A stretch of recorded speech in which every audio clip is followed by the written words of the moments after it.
see. Okay, it's coming up. It says we are live. So if you want to see if you can see the stream and then send the link out. Yeah. Yeah.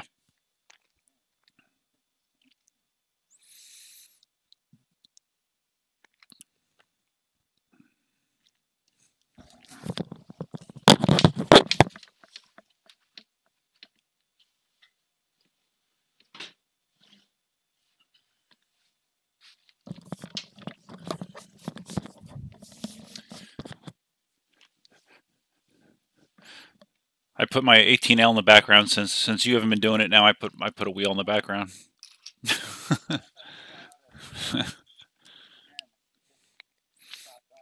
Well, yeah, you almost need to do it once we have the stream up so you can see how much screen real estate you have.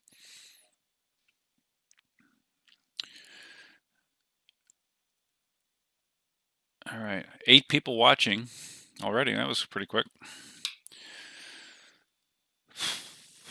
Hi, everybody. Happy Sunday evening. Okay, we got that. We got that. Marty's sending out some heads up to people just so we can get as many people in here as possible. Hi, Rober Ace. How you doing, man? NTE.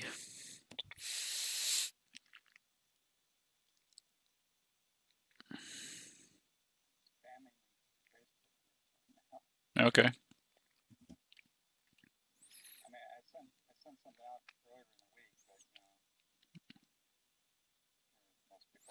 Yeah, I saw it on the. I saw it, and I just had a video that literally just got done uploading like 10 minutes ago, and I mentioned it in there, but I don't think anybody saw it yet.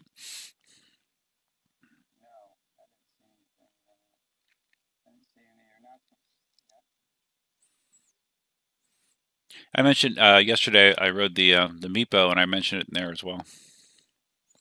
Bass doesn't hear Marty. Well, Marty's not really saying much right now.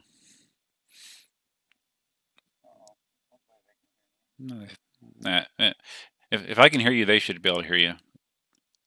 Does anybody hear Marty? No audio on Marty. How can that be? You guys can hear me, but you can't hear Marty.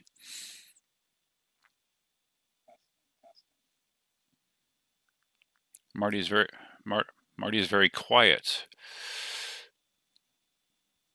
Wait, let's try this. Say something again, Marty.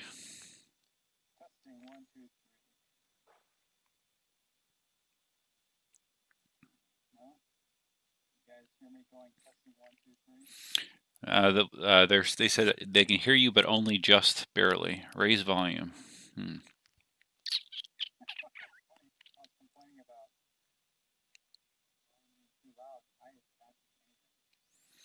No, I'm just wondering if it's on my side, maybe? Huh.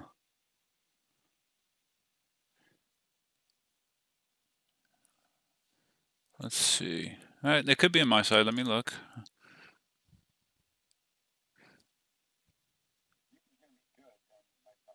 I can hear you 100% fine, but I have a different headset set up this week that has a volume control. Okay, guys, I'm gonna turn the volume on this all the way up and tell me if it's any different. All right, say something, Marty.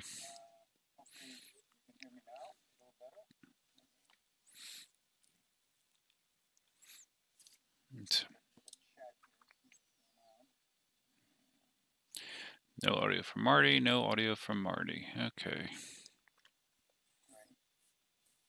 Still the same. So that's not affecting it. Let's see.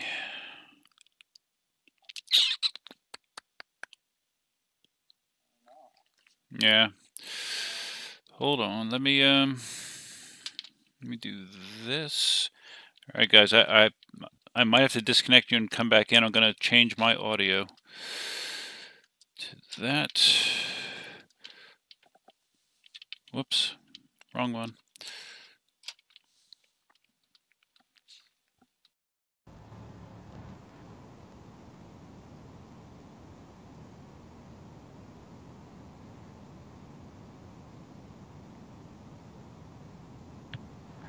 Let's see. Well, I can hear you now, but you're very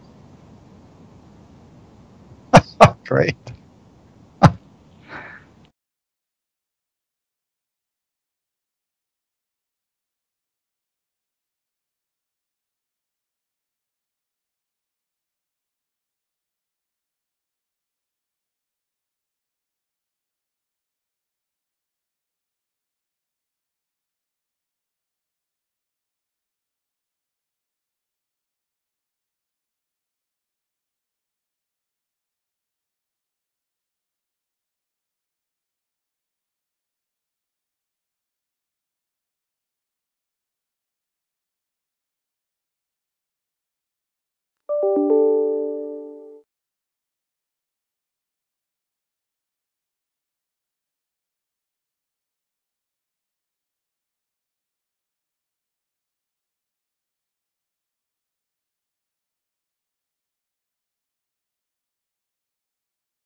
All right, can anybody hear us now?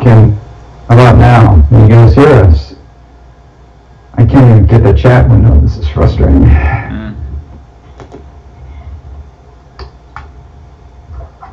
Okay, now they said they hear us. Can you hear both of us?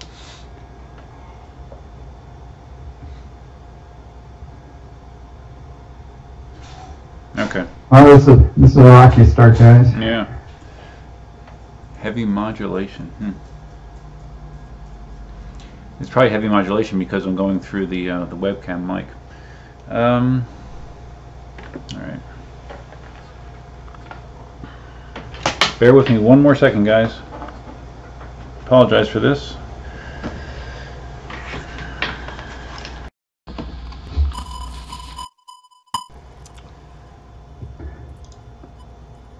Well, most live stream events are pretty rocky, so I wouldn't feel too bad.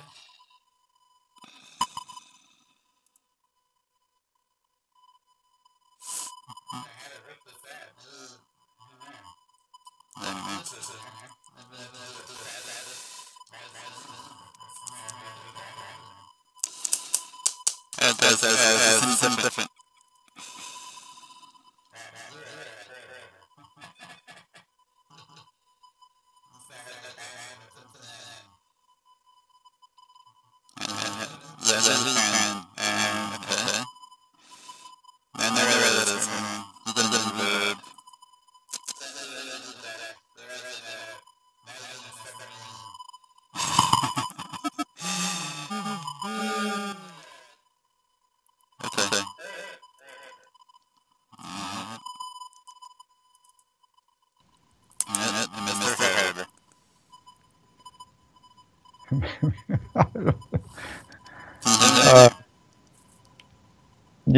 You're just, you might as well turn off your mic.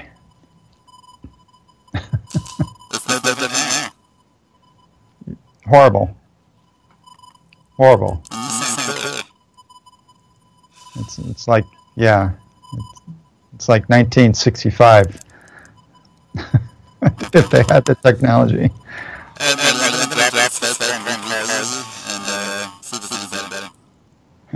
You sound like Mickey Mouse too now. I don't know what's going on.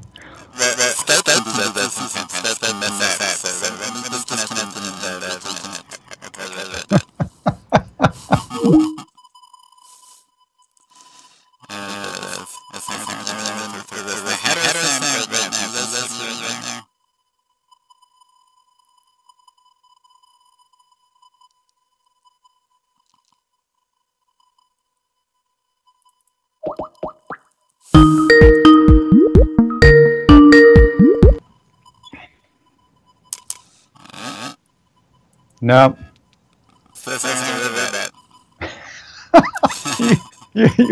You sound like it's putting some special effect, like you have a lisp like an alien. It's horrible. It has it now. No. There? Nope. Shit. Someone's saying like maybe you need to restart Skype. I don't know. That's what you probably just did. Right, I just disconnected the car. I'm gonna get out of Skype and go back in. You're gonna have to listen to this on playback and see how funny you sound. That's not really heard on. Maybe that was the artist, you know. But it was distorted and they couldn't hear Marty, but they could hear me, and I don't know. Let's see.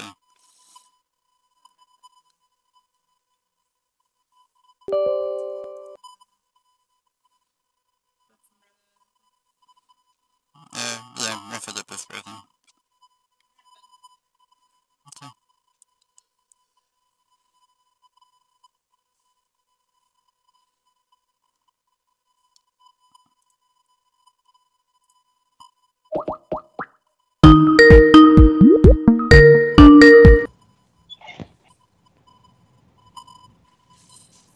I'm afraid to talk. No.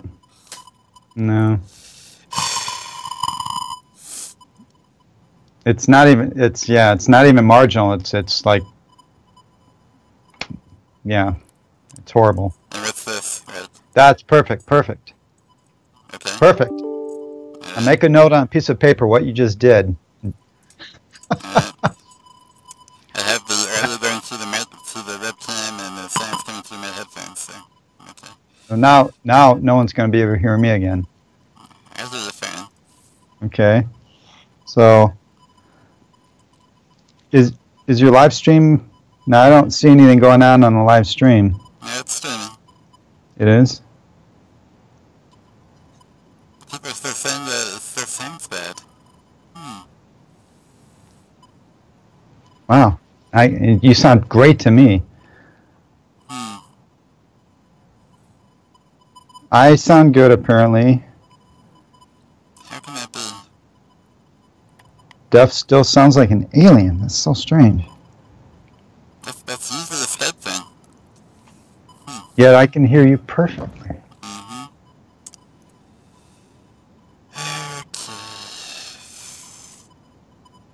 What else can we tweak?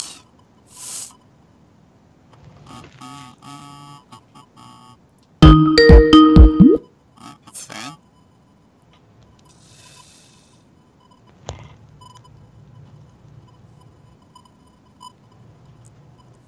It sounded fine before the headset. No, the speakers are coming through my headphone right now. Alright, so let's do this again. Let's go back out. Okay, and then try to go over the speakers, but this usually makes it sound terrible to Marty. Marty, can you hear that? Okay. Headsets off now. How's that sound, guys?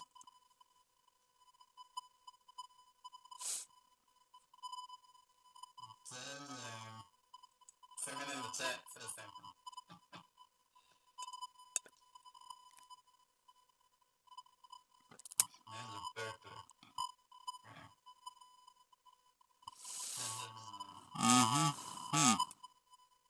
Alright.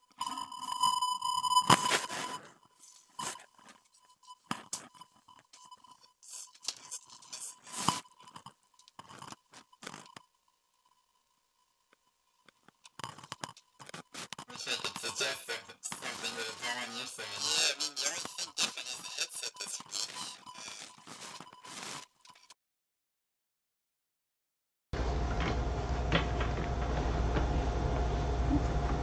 Try without auto, okay.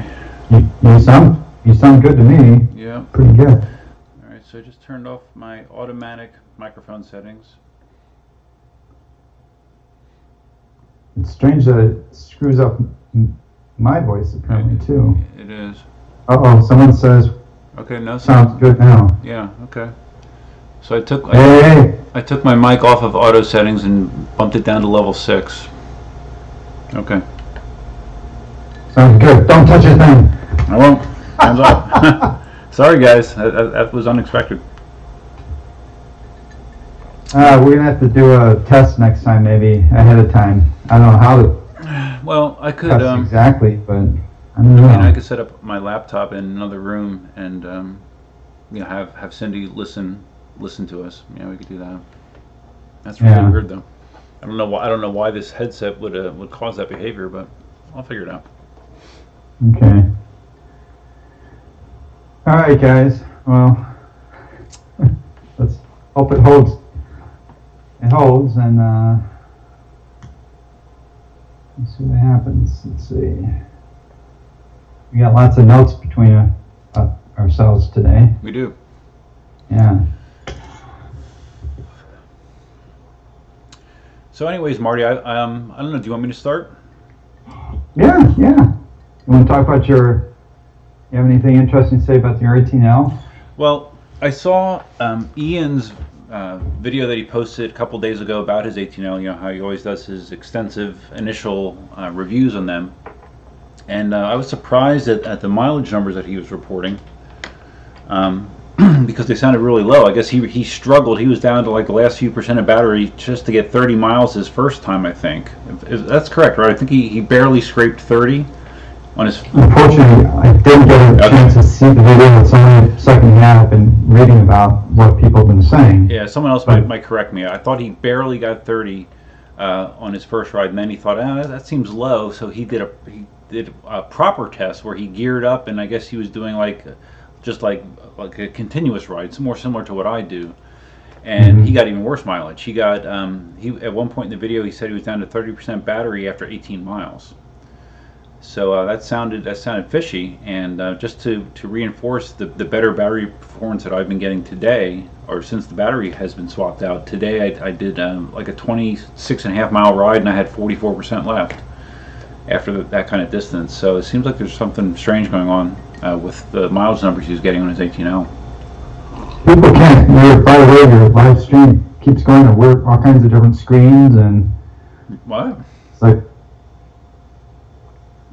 yeah, I don't know. I was seeing Skype set up, all kinds of. Massive delay. It looks like it's a large delay. It might be. Unless maybe my screen. Maybe I might be. Oh, I know what's happening. Well, they're saying that your mic is hot too, Marty. You might want to try to do that setting that I did. Turn down your mic and don't let it auto set. Yeah, I couldn't even find any settings. Well, if you go onto your Skype screen and if you put your mouse over our video stream right now, you should see a gear.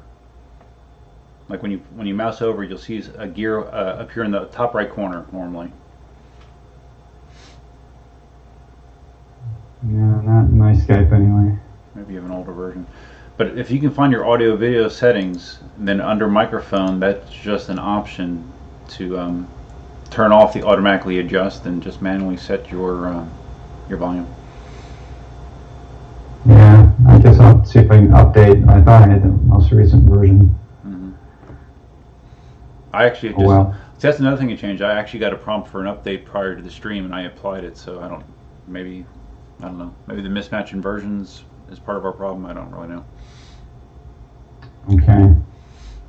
But you don't see like any kind of menu option on your screen at all, Marty. Wow. To change your settings. On the upper left, I see a menu, and I can go to settings, but I see no. Yeah, it should be in your settings. I just don't see any options that allow me to change anything right now, and it could be because we're live. We're actually live. Yeah, because at least with the version I have, I'm able to change it on the fly. Yeah. Well. Either that or move your lapel mic away from your mouth a little bit, maybe. Yeah. Fun. Yeah, I'm glad. Real fun. I can still hear you fine with it down there. We'll see how it goes down there. Yeah, it sounds okay down there. Just don't go beating your chest. About your Z10. Okay, yeah, they said that's better, Marty. Okay, so we're talking about the 18L. Ian's, one thing that doesn't surprise me, every time I've seen him do tests on all the wheels, the Monster, the M Super, everything, he always seems to get horrible mileage compared to what I get. And I've talked to him about it, in various messages, and I guess he weighs, he does weigh over 200 pounds, so he doesn't look like he weigh that much. Mm-hmm. He must be tall, I'm guessing. How much do you weigh? Like 185. Okay. So, yeah, and I don't know, like some people suggest the conditions, but I don't know, his conditions don't seem that much different. I mean, it's not like he's riding up the Rockies or something. I mean, I know he's like a couple of his review videos, he was doing them like in wintertime and when temperatures were very cold, and I would expect the battery performance to be worse in those conditions, but it sounded, I don't know, I'm just wondering if he might have a suspect battery in that model, or in that particular unit, maybe. I don't know. Because it seemed pretty, and that's actually when I first got mine, initially it seemed okay, but then it went downhill. Each subsequent ride, the performance got worse and worse. So you might be having the same thing going on. You got great mileage, and then I forget, someone else said that they got good mileage too. Ulf, he's reported a good mileage on his as well. So I don't know, but hopefully, he's spitting out the videos though, huh? Yeah. Well, he hires someone to do his videos. You can tell. I mean, the production value of his content has really gone up. It looks a lot better now. Right. And he's doing his live stream. He's doing pretty consistently now. Yeah, every week. Mm-hmm. Every Tuesday or Wednesday, I believe. Yeah. No, he's really investing some money in that. Yeah, but I go into work relatively late in the morning, so half the time I'm actually around when I see his live stream go up. So sometimes I poke in there and say hi. Well, I saw you poked in this week because I caught it after it broadcast, but I saw that you were in there for a little bit, so I tried to get in, but it depends what's going on. Oh, and the other thing that he mentioned in his review, and I echoed that today, I confirmed that today, is how terrible the KingSong app is at calculating distance. Like on my ride, which I've measured with the GPS and an app on my phone, it was 26.6 miles, but the KingSong app was reporting 31 miles plus. And Ian saw the same thing, that the KingSong app is like 25% more optimistic than what your actual distance is. So that's kind of bad. Does anyone actually use those estimates? So I look at that just like I hope not. I mean, you know how they say, if you look at the specs on all our wheels, they say you're going to get this huge range, and then you end up getting about half that range. Well, I just think it's funny because I think that the posted range for the 18L is up to 100 kilometers, and I'm just wondering if that's using their screwed up app that overestimates mileage. That's how they tested it. I don't know, but just you would think if I was writing the software for that, it would seem pretty easy to be able to measure. It's a calculation, right? Yeah, because it knows how far you've traveled. One rotation. For a given ride, for a given day, it knows how long you've been riding, battery consumption. It should be able to dynamically calculate a fairly accurate range, but it's way up. The Z10, by the way, is to me the same way. Oh, really? It's been telling me I have this, I have 30 more miles, and I know for a fact I'll be lucky if I get 15 miles. Mm-hmm. So I just don't believe what they say. Yeah. And one other thing that Ian talked about in his video was the lift detect switch, how spotty it is. Like I guess he did 10 consecutive attempts, lifting it off the ground is supposed to disengage, and it worked 4 out of the 10 times. And Wow. and it's funny today, like I actually had the same thing. I was riding on the road and I wanted to get up onto the bike path. I stopped, lifted it up, and it took my third try until it actually disengaged. So I don't know why it's so spotty like that, but that is definitely an issue. Does it give you any feedback? It Like beeps. Yeah, you hear a beep if it works, and if it doesn't beep, it's going to spin up on you. So you don't really have to experience failure. You can just kind of you can tell. click, wait for it, and yeah, okay. Yeah, you know right away if it worked or not. So, but it does not seem to work consistently. Yeah, the Z10 is my Z10 is pretty consistent, though. I do wait for it to hear the double. It's got this clicking sound. Yep. The wheel that's probably most reliable, though I only have two to compare against, is the NCM5. It has a really dependable lift switch in the handle. Mm-hmm. Now, some people in chatter saying that I need to do a calibration for the lift handle. No, to answer your question, no, I have not. I've done a calibration for level on the wheel. I have not tried to do a calibration for the lift handle. So I guess maybe I need to do that. I need to calibrate it. I'll try that and I'll report back. To be honest, I didn't realize that I had to calibrate the lift handle. But, How do you do that? I don't know. I don't think I can do it on. I have my phone right here, but I don't have my 18L behind me actually. But I don't think I can do it without turning it on. I don't know. I'll figure. Well, I'm sure someone on chat will tell me as well, but I bet it's pretty easy. So okay. So anyways, you mentioned your Z10, Marty, and I found one of my most interesting videos to watch this week was your extended Z10 review, where you said that you love the wheel overall, but I mean you had a lot of things to say about it, and none of them seemed like major things, but they were just more like annoyances, not necessarily like huge issues, but just annoyances. Yeah, I thought I previously pretty much hit all the high points, and I thought people would be more interested in knowing after I have, like right now, I have almost 600 miles riding the Z10.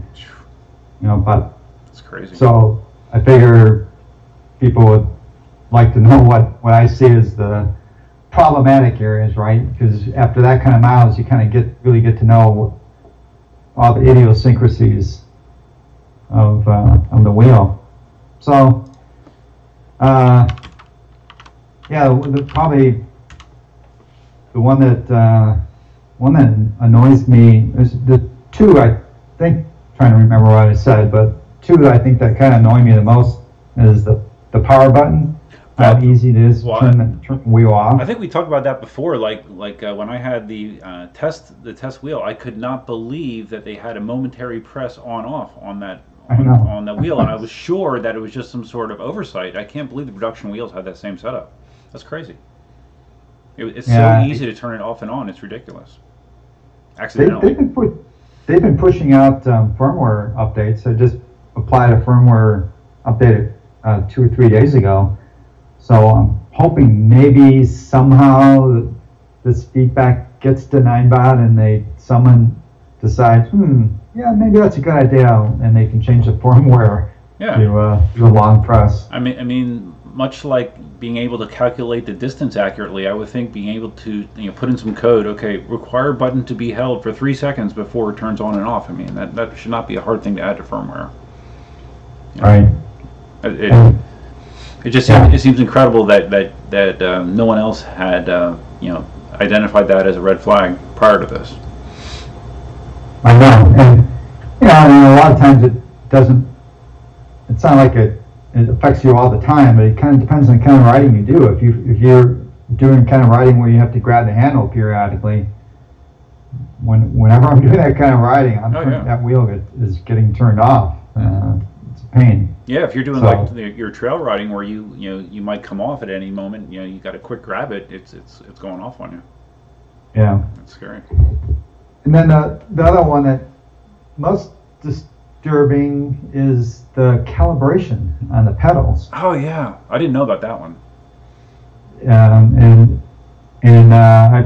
I've definitely read some comments from other people that have been saying the same thing, that it doesn't seem to hold the calibration. For one thing, you can't, you know how on the KingSong, all other wheels, you can pretty much set the calibration to what you want. So if you want the pedals tilting back a little bit or forward or level, you know, whatever you want, you can do it.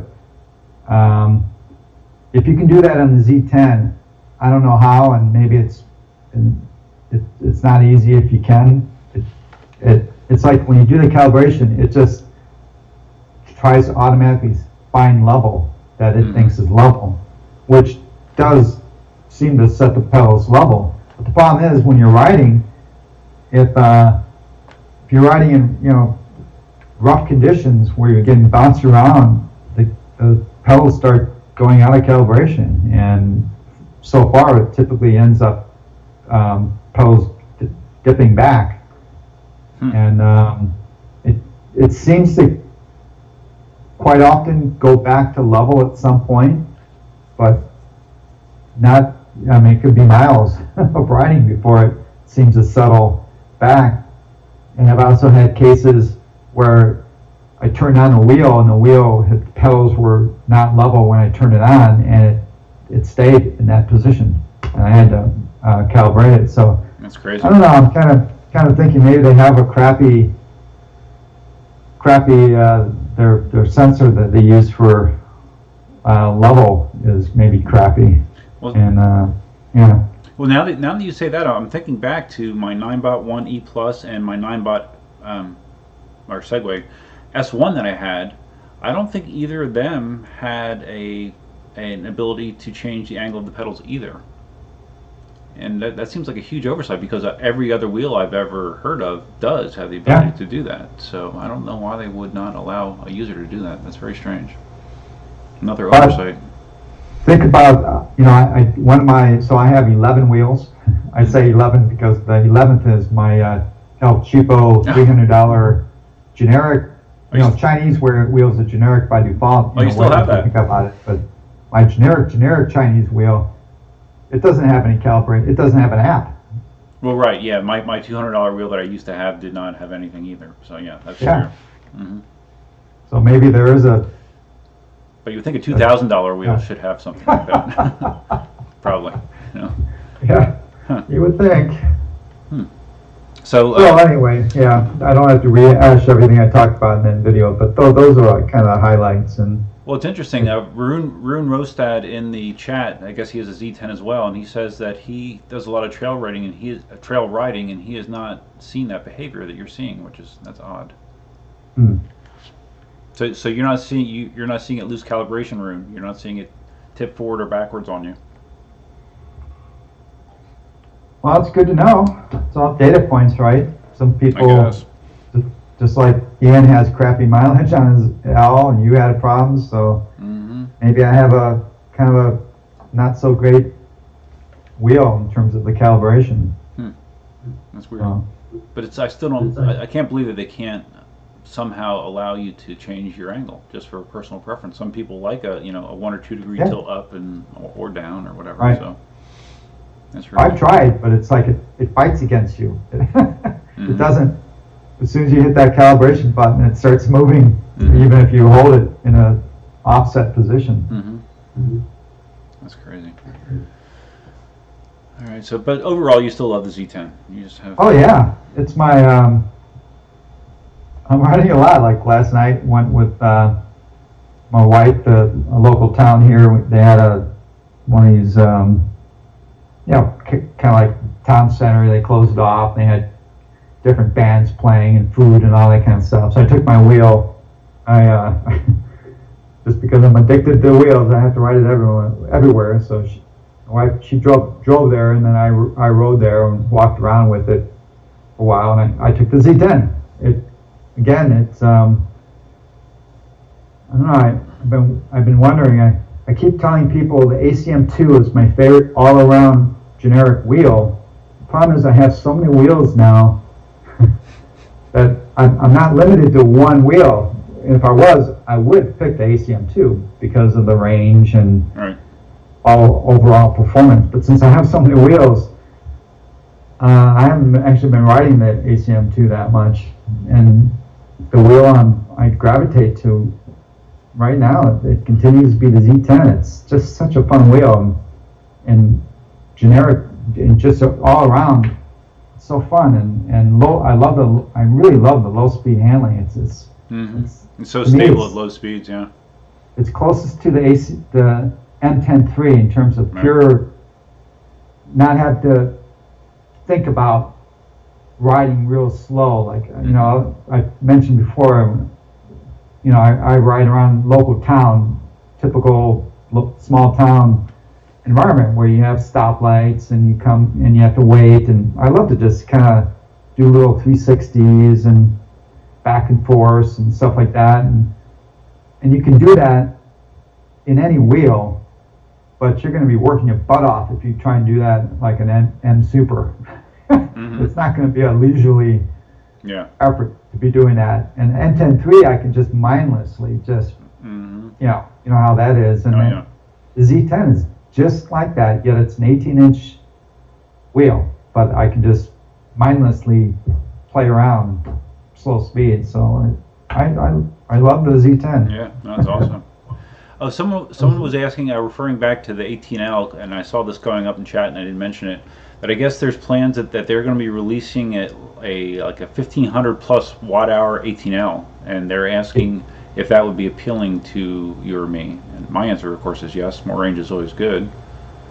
Yeah, me too. Of course, I have 3 18-inch wheels now, and like I said before, I'm not going to buy any more wheels for about a year anyway. So I heard that too, and I forget who, but it might have been Ulf who said October. I just don't believe it.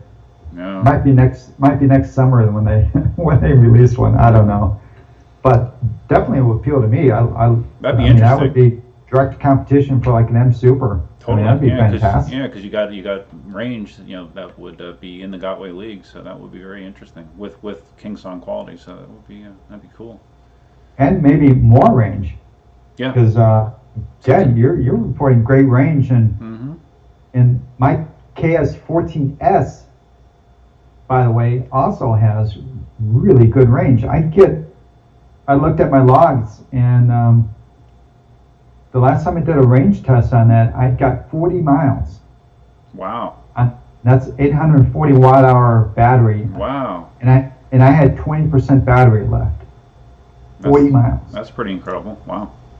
I was really impressed because on my 14C, I would get in the low 30s. It was more typical. So maybe KingSong has some magic sauce that their wheels are definitely more efficient. That's very interesting. Wow. Yeah. Tim Petty was asking, would an M10-3 work in San Francisco? I don't know, Tim. Tim bought a bunch of stamps for me. Do you mean as far as being able to handle the hills? Oh yeah. I would think so. I mean, it's a torquey little wheel. There's guy. You should check out the San Francisco, the Bay Area Facebook group. There's guys there that have M10-3s. Oh really? It would have no problem. Unlike the Z10, M10-3 has amazing amount of torque, and it would have zero problems with San Francisco. It's only it's a small wheel, and it's probably maybe not the best suburban wheel for commuting. I always tell people it's a fun wheel, but I don't know if I'd like to commute 10 miles on it. Yeah, I've done 10-mile rides on it, and it's a little tough, but it's doable. Yeah. But it's definitely not a great open road cruiser or anything like that. That's not what it's made Right. for. But if you just want to book around San Francisco for half a dozen miles here or there, I think the M10-3 is a great wheel. And Marty, they're saying here that the 18L is available for pre-order with the 1554 watt hour battery, delivery before Christmas. Wow. Hey guys, that's That'd be nice. I'm just gonna say I'll believe it when I see it shipping from e-wheels, okay? True. But True. hey, Yep. I'm all for it. I That's think it'd great. be really cool. Mm-hmm. I mean, all indications are 18L is a great wheel. And I rode it for a little bit. It basically just kind of reminded me of a big version of a 16S. Mm-hmm. I mean, you know, great wheel. Yep. I just have too many wheels. That's why I just don't have one. You do. That's all. Nothing against it. So Marty, that leads into a good segue because you said the 18L is a good wheel, but now from what I'm hearing, you think the V10 is not such a good wheel. And and let me show people why you may say that, because I have this ready to go. All right, so this is why Marty and others may think that a Z10 is not such a great wheel. Let's see if this. Not the Z10. Oh, I'm sorry. V10F. I'm very sorry. Yeah, V10F. So let's do this. Let's do this. Darn it. Okay, this might not be perfectly centered, but I think you'll get the idea. There goes. Looks good now. Well, I phoned the company because I said there's been a recall on a on them bonfire because the batteries as get a water. V10 burning. You see them? Which just happened maybe a day or two ago. Like, just happened. Yeah. And very sad. There's a link to that in the forum anyway. It's probably spreading like wildfire. All over the internet now. Yeah, so that's the third instance that we know about of a V10 burning up, and this is the first. I think this is the first one we actually have a video of it. Yeah. It's a pretty good. I don't know. That, you know, to me, I've only been involved in this EUCs for a couple of years, but this is only, and there's been instances of wheel fires. I have a video of the ACM burning up, and I dissected one, right? Yeah. But that tumbled down the steep, jagged rock path into the ocean, submerged in water. Salt water, yeah, it was, but here we have three instances that we know about of V10s burning up, not apparently under, like, they had crashed or anything. I don't know, that's scary, and to me, well, we all think about that a little bit, right? Right. You know, we have these wheels in our house, and what happens if they go up in flames? But it's very remotely in the back of anyone's mind until you see something like that. I mean. Yeah. So I personally, and I'm pretty. I ride Gotway wheels, right? So I'm open to risk, but I don't think I'd want to have a V10 in my house right now. If I read the background, I think I read the background of that on the forums, and it said, like, you know, because there's this whole issue with the V10 being not sealed properly, it's not water resistant, and the guy said he didn't like ride it in the rain, but he rode it on like wet roads maybe, and that was enough to, you know, cause the short, I guess, that started the whole thing. Is that accurate? I think that's what I read. Yeah, the part of that just seems so strange. I don't know. Look, you know, the Gotway wheels, obviously KingSong is better the way they protect their batteries, but Gotway wheels, they're just in a shrink wrap, right? Mm-hmm. They're not like, and if you look at the batteries, water can get into them. I've never heard of a Gotway wheel in my experience going up in flames, and people ride those in water and rain, and yeah. I saw a monster.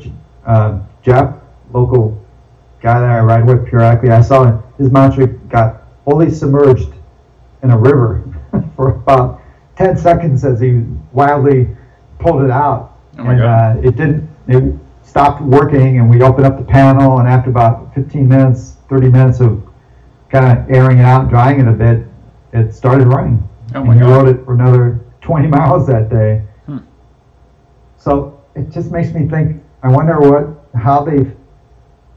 what Inmotion is, how they packaged the batteries that has made them susceptible to burning. It seems odd to me. And under riding in damp conditions, that's enough to cause a fire. Yeah, that is kind of crazy. But so the bottom line is, me personally, I would not own a V10 unless, I'd have to have some amazing assurance that they, whatever they did's been fully fixed. And I don't know. To me, there are so many alternatives right now, quality alternatives, that I just wouldn't waste any energy trying to,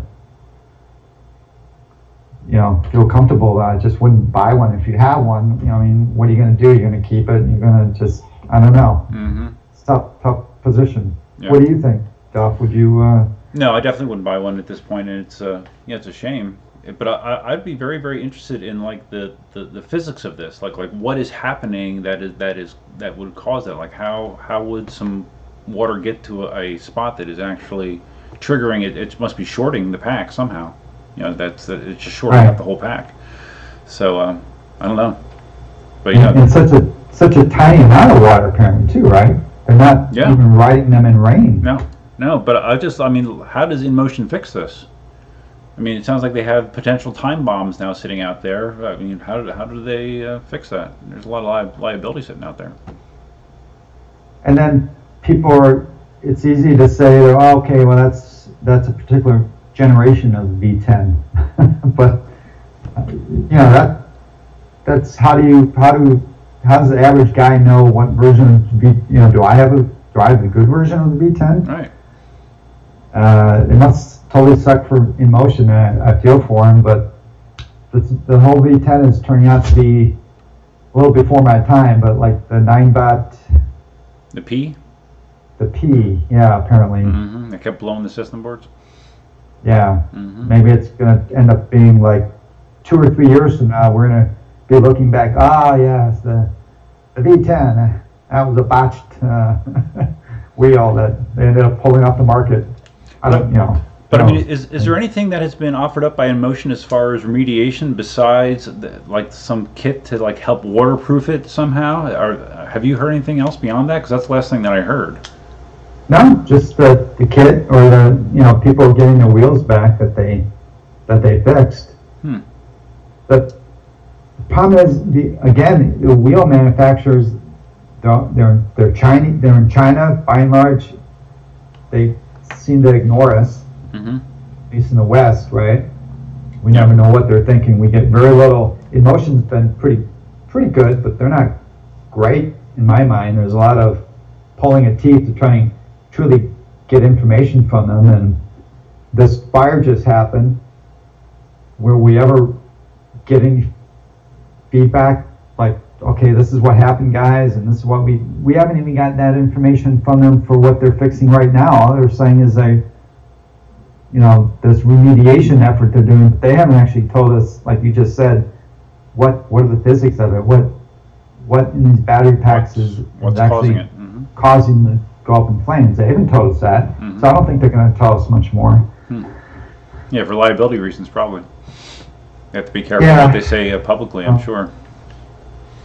I feel for you guys who have V10s, but keep them dry. I'm personally not going to recommend people buy them. It's my opinion. Mm-hmm. It's just one guy's opinion. Yeah, no, well, I would echo that opinion, really, to be honest with you, at this point.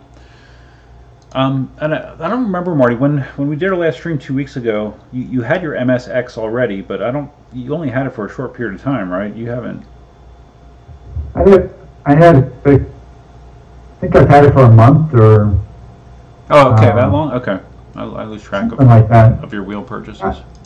I have, I don't know, I got to check 200 to 300 miles on it, actually. I've been riding it.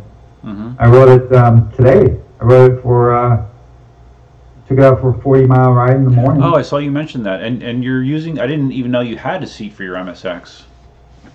Yeah, E-wheel, I don't know, I'm going to guess it doesn't come from Gotway automatically because they haven't done that in the past. But if you buy the wheel from E-Wheels, the seat comes with it. Oh, nice. So yeah, today I rode it more with the seat. Getting the hang of it now. You know, you just gotta have to ride it for a while. But I can't be riding and then sit down. It's like you have to be able to kind of grab the wheel to be able to,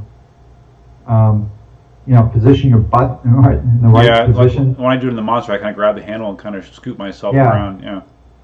And I can't. The MSX kind of seems awkward for me I haven't found a way to do that. So I can't do that. But from sitting to standing, I can do that. And it's kind of fun to be riding like a 40-mile ride. So about twice I sat down for a couple miles and just rode seated, and yeah, it's fun. I like the way that the seat looks on the wheel, so I just keep it on the. I should have brought it in here, but I put a couple short dowel pieces in the seat so that they kind of go underneath the handle. Otherwise, the seat really just will fly off the wheel. Oh, the friction fit isn't that tight? No. Oh. And people, at least one person's lost it. He actually has on video. Kevin from San Francisco. He lost it. And he went back. He was videoing his ride, so he posted the video that you could see it pop off, but he didn't actually notice it for miles. So when he went back, it was gone. Oh wow! And it's pretty clear when you ride it that it could pop off real easy. So I just put the couple dowels in there, and it keeps it real secure. It won't fly off on me. So that's cool. Yeah, I'm becoming a seated rider. I have a big beefy seat I bought for my Monster. I still have to figure out a way to. What, like a bike seat kind of thing again? Yeah. Okay. Yeah. I bought a little one, and I have a couple videos on that. I remember that. Yeah. That didn't feel too good. No. So it looked dangerous. yeah. So I bought a $30, big puffy, big seat, and I just have to figure out a way to mount it, and I just haven't been motivated to do that. I think I'm going to because it's kind of fun to ride seated every once in a while. Yeah, no, I really appreciate it on longer rides. Because I have a lot more foot issues than you do, and it definitely helps me break the miles up a little bit. It's cool. I see you also mentioned that your side pads in your MSX are totally disintegrating at this point. Not totally, but they're well on the way. And I haven't. I'm trying to think. I'm not sure if I dropped the MSX yet. If I did, it's only been once maybe, or very mild. Yeah, they're clearly just getting ripped. And I'm not a guy that grabs the wheel much. So as we all know, they're the crappiest pads ever put on any wheel made to date. I don't know. Gotway just they got to screw up something on every wheel. There's got to be something that they screw up on it. Well, I saw that they already have a better version out, but I assume they're not grandfathering in people and providing them with new pads, the ones that are already sold. I don't think Gotway is, but once again, E-Wheels. Jason said he's going to be providing them to I thought it was a Gotway customers. Thing. Okay. That's what he said. That reminds me, I wanted just to mention that from Matthias, he makes the mud guards, and he makes the side pad extensions for the M Super, the bolsters, V3, and the M Super X. And I bought the ones for the M Super V3 that use my existing pads, and I have a video on that too, and it's a plus when you're climbing hills. It really makes it much more comfortable to leverage pads. And I bought some for my MSX, which I'm expecting to get them any day now. He shipped them out a week ago, and those he's providing with his own silicone pads. Yeah. And they look really cool.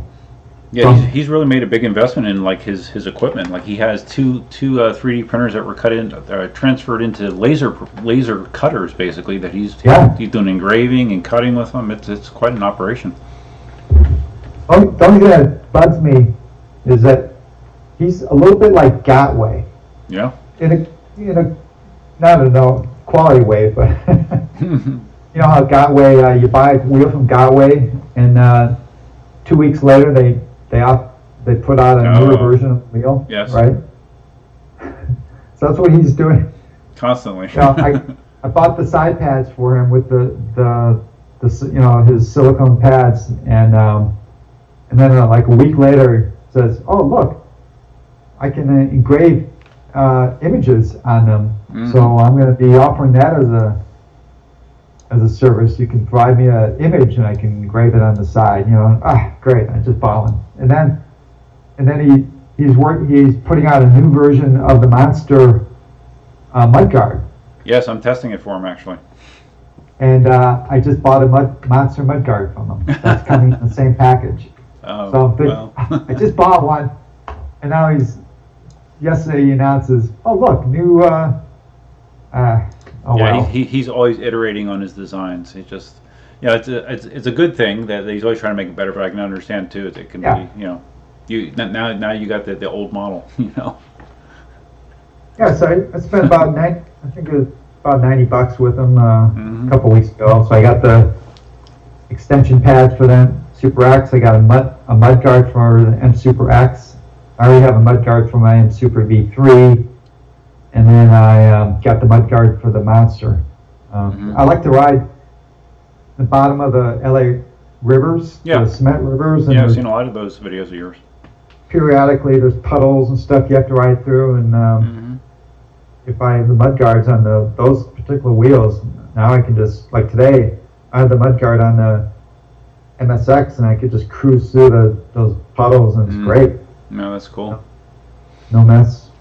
Yeah, while we're talking 3D printed EUC accessories right behind me, can you see that? There we go. That's one of the. I had to make an extra wide stand for Z10s. Oh yeah. So it's 19 centimeters in between, so a Z10 tire fits in there. And like I put something on the electric unicycle group on Facebook, and then they were sold. I had like 3 of them, and I sold them immediately because I guess there's pent up demand for people trying to figure out what to do with their Z10s. So I have one more there. It's actually on the store now. So if you want to grab it, yeah, So they seem to work pretty well. I'm curious. Is it like a labor of love with you right now, or is it actually is it profitable? I mean, no. It's not like you're going to quit your day job. Minimally. If I actually ran the numbers between time and expense and just all these ancillary expenses that come into it, any money I make would probably be very minimal, and I would probably stop doing it. So I don't run those numbers. No, it's fun. So you don't run that? No, I don't run the numbers. It's fun, but no, I don't make a lot, so it doesn't matter. I wonder if Matthias, same thing, like Matthias, he's buying these more printers and stuff. I wonder. He's doing pretty well. Well, I think he charges more for stuff than I do, and he has a lot more experience in 3D printing than I do, so he has everything optimized. It takes him a lot less time to make stuff. It's funny. I talked about this in my video today that you didn't see yet, Marty. But I was talking about how long it takes me to make these things. And like for example, the Z10 stand. If I do my design that looks like a wheel, it takes a total of 106 hours of print time and 172 meters of filament to make one of those stands. You're kidding. That's how much. 106 hours. For everything, yep. For those 3 parts, a total of 106 hours. For one. For one. So yeah. Luckily, I don't pay my 3D printers by the hour. I don't know. That seems like you're not selling for enough. I mean, I'm probably not. But I need to do things to try to make it take less time too. There's some optimizations I need to do because it is crazy how long some of those things take to print. And don't forget, you need to pay for the hardware. I do. I assume you're kind of assuming that the printer is free, but if you do it right. Well, I kind of look at it that way, yeah. Yeah. we don't factor in the printer costs, and and filament costs. There's so many costs, and all the shipping costs, and so. Well, but at it's least when you do your taxes, I assume you can write off. Maybe you can write off your hobby room too. Oh, hey, that's my deduction. Yeah, there's a lot of stuff I could write off. So yeah. Do you? I hope you have a door you can close so you're not like all week long. Yeah, they can't get noisy. Sound. It's in the hobby room, which is one of our bedrooms, and it's on the opposite side of our bedroom. So no, you don't hear it. But yeah, 3D printers can get very loud. They have a tendency to have fans that are very loud. So Okay. if it was next door, it would not be fun, for sure. Okay, good. All right, now I'm looking at this second video that you sent me, Marty. I'm wondering if people are going to hear this or not. I want to see if they can hear this audio. Which one? Oh, the Rocky video. Yeah, I just thought this was a funny video. This guy has I love these videos where they're so happy with some of their wheels. It's great to show your enthusiasm, right? And this guy has an M Super X that I'm pretty sure it's M Super X, and I think so, yeah. Yeah, and he's carrying it up. I don't know if he's actually in Philadelphia, but he's carrying up the steps. No, he is. Yeah, he is, because I'm from that area. Yeah. Okay. Let me see if this works. Okay. I don't hear the audio. Darn it.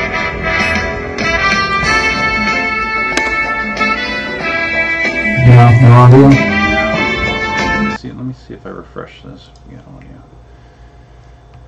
There he goes, carrying it up. Mm-hmm. You can just imagine he's doing this to the sound of Rocky. It's the sound of Rocky. That might not be fair. That does not look like the art museum to me. Are you from that area? Yeah. Okay. Oh wait, that's not the art museum. No. I believe he's just simulating. Very, very excited that he's simulating, and I'm not sure. Yeah. Well, I don't have audio, but okay. That's a great video, though. I got to check out of that. That is good. All right, let's see. So, Marty, you have a lot more stuff to talk about than I did. Well, along with that video, I encourage people to create videos like that. Sure. It's fun, to show your enthusiasm, your love for these wheels, right? And I don't know, I get a kick out of watching them. Hey, I love your video. You hugging your M103. That's one of my favorite pictures. Yeah. I think you're very attached to it. Yeah. So people should do that, Sure. But along those lines, Ian, Speedy Feet, right? He's got this video competition going on. Kind of competition. He wants people to submit. I think they're supposed to be 30-second videos, though I think the first few have been like minutes long. But just like a video on like why. I forget what the theme is, but something along the lines of I saw a few why of them. why do you ride or something like that. Just a little video, right? And create it, post it, and he's doing a little competition. Maybe you can win a T-shirt or a hat or something. That was a good idea. I saw that. I'm gonna create one. Oh, good. Form. Yeah, I could probably come up with some good ideas too. Actually, I should think about that. Yeah. You should do it. All right. I'm gonna do it. I'm gonna do it with my Monster, since that's the only unaltered wheel that I still have that I bought from him. Right. Well, I only bought one wheel from him, and it's my M Super. So yeah, maybe I'll use that one. Well, wait. You have two, right? From him? No. Yeah. No, I only got my M Super from him. You didn't get your Monster from him? I got that from Jason. Oh, okay. Yeah. Well, we got the Monster about the same time. I got mine from Ian. No, I got my M Super for like $1,200 when the exchange rate was really good, but that's the only thing I ever got from Ian. Also, we bought the RM Supers at the same time, Yes. pretty much from him. I kind of remember us having that. Well, you told me I about think it. maybe You told me about the how quickly you got it and how the price was so good. So. Yeah. Mm-hmm. Okay, and then it was later. I think maybe I helped convince you to get the monster from my writing. I don't know. Probably, yeah. You've convinced me to do a lot of things. For some reason. What are people saying in the... Well, first of all, they could hear that audio. For some reason, I can't hear it, but they can hear it when I... Oh, so okay. That's good. That's good to know. Yeah. Yeah. Yep. Fun video, so... Now, I see, Marty, that you're talking about getting one of those Insta360 cameras. Like, Yeah. There's quite a few people that have them nowadays. I know. I pretty much decided that's what I'm going to get, because the GoPro Fusion, by all indications, that has the superior video quality, and from what I've seen, that's really true. But the post-processing is still arduous on that guy, and it just, I don't want to. It's hard enough now, spending the time making videos. I don't want to spend hours waiting for all this 360 processing, and with this Insta 360 camera, looks like it's much quicker. Oh, it is, really? Yeah, so I figure I really like the quality of the GoPro, but it's 2018. I suspect sometime, maybe by this time next year, there's going to be some kind of 8K quality type or much higher resolution cameras available, because right now the Insta360 and the Rilo, I think those two are kind of comparable, and they really have a great workflow, and I think that's going to put force competition for like GoPro and Garmin, who make similar products. I think next year we'll have better options, better software, and I'll probably buy a nicer one then. But until then, I'd kind of like to play with those 360s. They're cool, right? Some of the ones you've seen. Yeah. It seems like, I guess it's easy to shoot with that thing and still have it just be a conventional non-360 video, because Eddie Moy's done a bunch of them, and the stuff he's posting to YouTube is not 360. It's conventional. This conventional view. Because I would imagine if you process it in 360, the files are probably huge. I would imagine. Well, yeah, my intention. I'm probably going to post some true 360s, but my intention is to post. Not to do the 360s, to do what everyone else has been doing, where you just capture the video footage, but then you can, in the software, you can change the views and do all that kind of stuff, right? Right. Yeah, and I'm gonna, like Eddie, I'm gonna get a 10-foot super long 10-foot selfie stick. I'm gonna try a 15-foot pole, see how far back I can go. Yeah, you should. Why not? That'd be great. I wonder how big you can legitimately get a selfie stick. That's 10-foot was pretty amazing, as is. I've actually seen something popped up in my Amazon suggested list that an actual just about a 10-foot long selfie stick. I think Eddie's using some pole that he converted, right? But I don't know. Yeah. I just looked it up on Amazon. So those are about $300. Yeah, in that price range. Not awful. I'm sure the GoPro model is much more.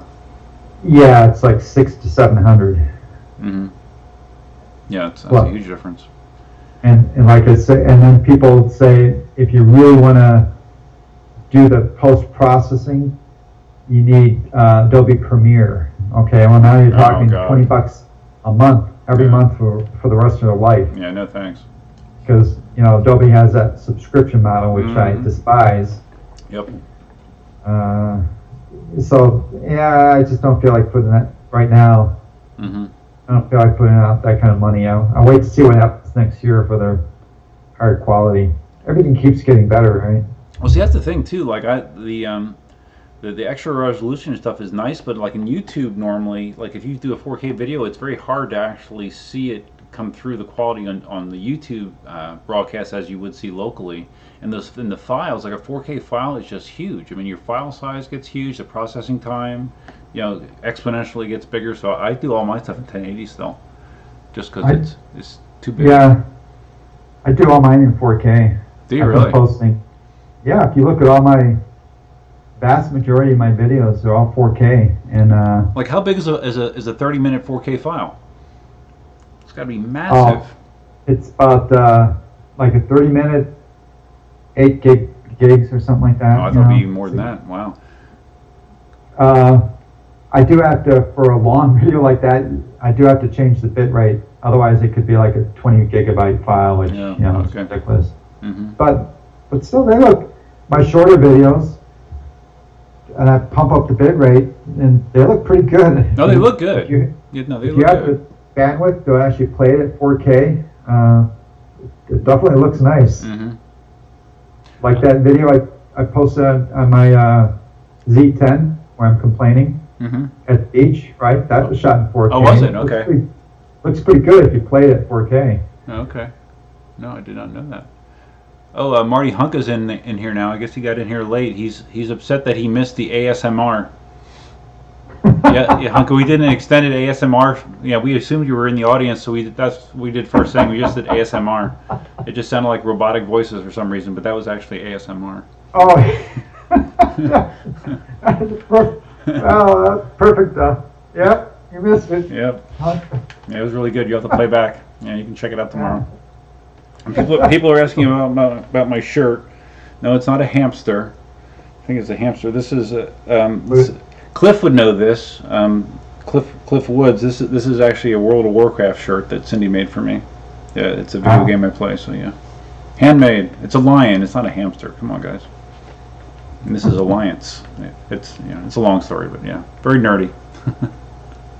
You're still into World of Warcraft? Boy, that game's been out forever. It's been out since 2005. Yeah. Mm-hmm. Wow. And there's still an amazing amount of people that still play it, and it costs like it's a subscription model, so you'd hate it. It's like $14-15 a month. Well, for a game, that's kind of different because you can just stop when you. I don't know. It's a little different, but I hate to say it, but I lost a few years out of my life playing video games. About maybe 20 years ago, I was big into Doom and Quake. And me too. Yeah, Painkeep. You ever hear of Painkeep? You remember Painkeep? It was a Quake mod. No. Okay, that was a really good mod. Yeah, I used to play a lot of first-person shooters like that as well. Not really anymore. It doesn't appeal to me anymore, but. Yeah, I lost some of my life playing those, but Were you good at it or not? Or you just enjoyed it? Yeah. Were you actually good at those games, or did you just like playing them? I was pretty good, but it's tough. And again, I was into Doom. That was before they got into the multiplayer. Yeah. And then it started getting with Quake. Mm-hmm. Started getting better and better, the multiplayer, and I'm sure it's much better now, but I kind of dropped out of that scene. Mm-hmm. I'm kind of thinking about that now. I just happened to see we're inundated with ads all the time. Apparently Quake just released a new... Yeah, there's a new version of it. version. Mm-hmm. Yep. Tempted to download it, so download for free, and I'm tempted to download just to see what it's like right now. Mm-hmm. Well, it's funny though. Like that's the model now for a lot of games is they'll give them to you very inexpensively or for free, but then in the game they have all these little, they call them microtransactions where you can buy things to make your person look better just all these cosmetic things, and these companies make a fortune on it. It's amazing how much people will pay just to make their virtual self look better. It's amazing. Oh my god. Yeah, I can believe it. It's crazy. Let's see. Oh, Duke Nukem. That's funny. Duke Nukem. Yeah, you played that too, right? I played Duke Nukem. Almost anything you can imagine from 20, 30 years ago, I've probably played it. And it's funny, those first-person shooter games, it used to be that you could only play them like if you had other people on your immediate network. So like at my old job, I used to work at a bank up north, and we would a bunch of us in our department we would get some LAN games going, and if anyone saw us, we said we were doing like network stress testing. You know, it was a performance. We were testing latency across the network. Yeah. But yeah, no, it was fun. that too. A little my version of that too. Going to some places where I was. Yeah. Well, I think like the first game like that was Castle Wolfenstein. That was a very basic version of it, and that kind of was the predecessor to all those other games. Right. Let's see. I saw the notes, Marty. It's interesting. You mentioned that you stopped your charging and ride logs. Why is that? I thought that was like something you were into. Oh yeah. Let me see if I can get.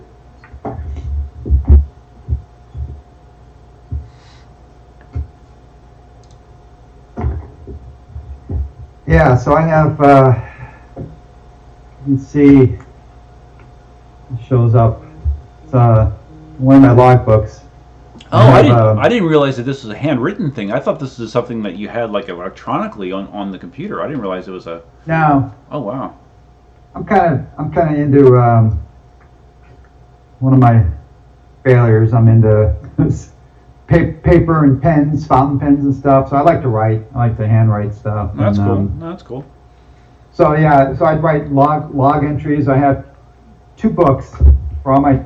Again, I have 10 wheels, right? So you got to keep track of everything. And besides making notes of my, I wouldn't make a log if I'm going down to the store, but I'm going to take a 40-mile ride and make a log. And here's an example of my.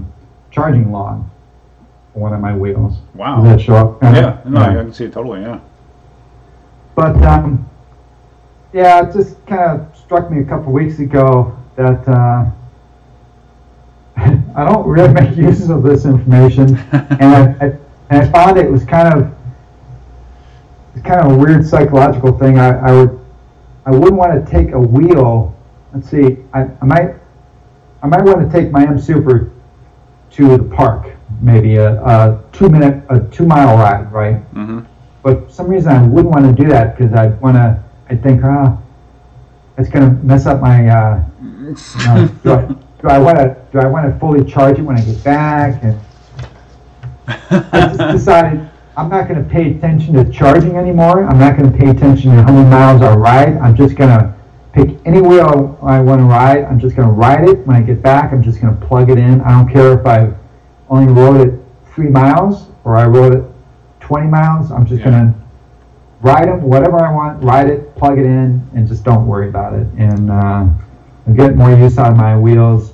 The only thing I'm going to keep, I'm going to maintain I have a master, in one of these I have a master ride log. So I'm just going to make a note that kind of like when I ride a wheel, I'll just jot down, I wrote this wheel and a date. Mm-hmm. That, again, only because I have 10 wheels. So I kind of want to... You're simplifying. You're simplifying. I don't want to leave a wheel like, neglected for too long. I can look and say, oh, I haven't ridden this wheel like in 2 months. Maybe I should give it a little love. Yeah, wow. Yeah, I had no idea that you were going to that degree. Wow. I thought you had like a spreadsheet or something. You were just typing in some bare bones. So you like write like your thoughts of the ride or things that struck you during the ride or. No, not that much detail, but here I have a log 2016. At lunch, I rode to the beach and then north to Venice Beach. I rode for 20 miles at for 2 hours. I write stuff like that, You put that on eBay. Someone might buy that. I don't know. It could be valuable someday. You never know. But what I do use, I recommend this, and it's in my YouTube channel, in my list of apps and stuff. There's an Android app called Geo Tracker. Mm-hmm. That's GEO and then Tracker, and it's not actively developed anymore, but it works perfectly, and it's still available, and you can download it various places, including from my Dropbox. And it's a great, incredibly reliable app. it's a mapping app, right? So you can, I just hit record when I go for a ride and hit stop it afterwards, and it gives me all the statistics of the ride. It has a map of the ride, and then you can, I export that, so I can import that into Google Earth, so you can see, and that's super low friction, no effort, just start and stop the log, and then you can write a couple of notes, like in the summary that this ride is with my Z10 or whatever. No, that's cool. So I'll continue to use that. Hunka says he wants you as his accountant, Marty. Sounds like you're very detail oriented. Well, I am an engineer, and I think that maybe goes with the territory. I think you're right.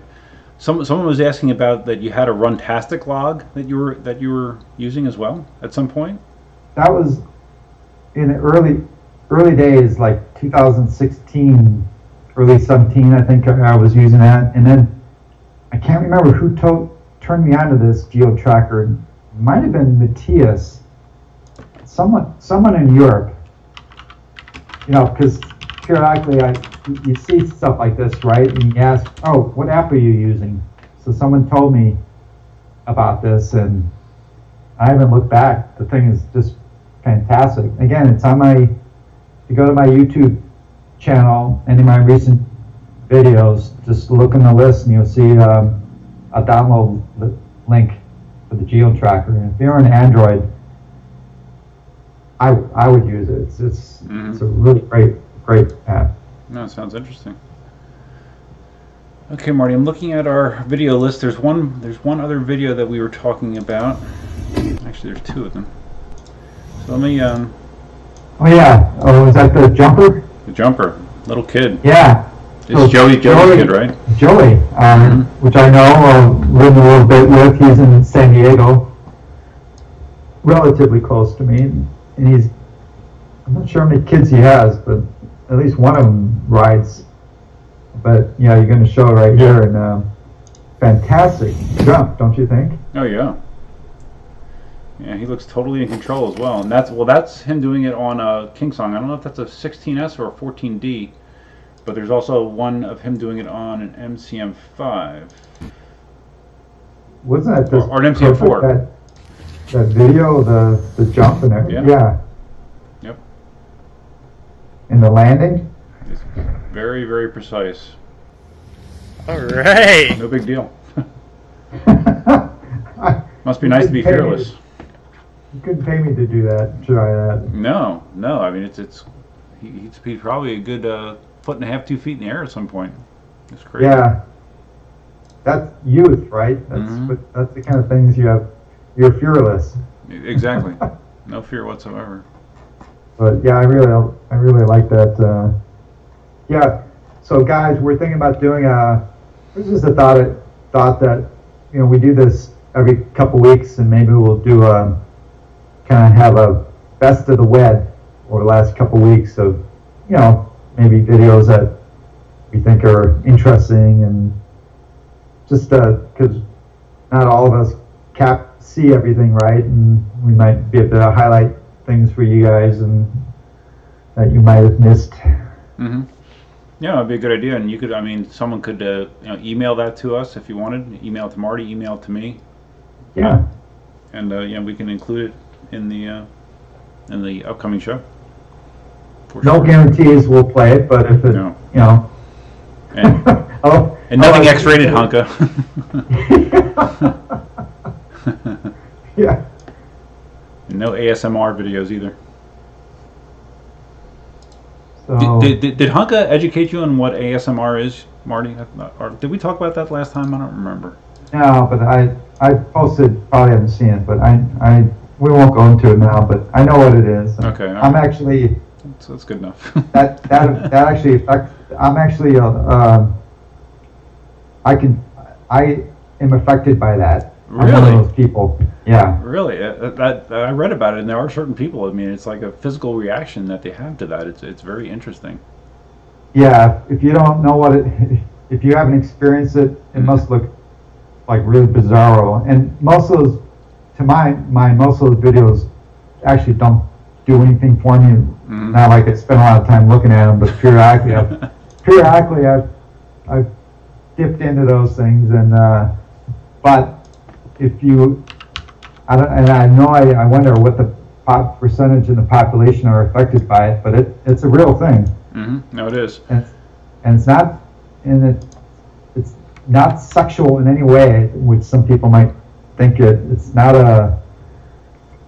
and something you can't really explain, but it's a physical reaction, and it's Benjamin asked about it, and it stands for Autonomous Sensory Meridian Response, and it's like a response to just, I don't even know how to describe the noises. It's just, it's very, there's different types obviously, but it's something right. that, like Marty said, that certain people just, it actually causes a physical reaction to the sound. It's really interesting.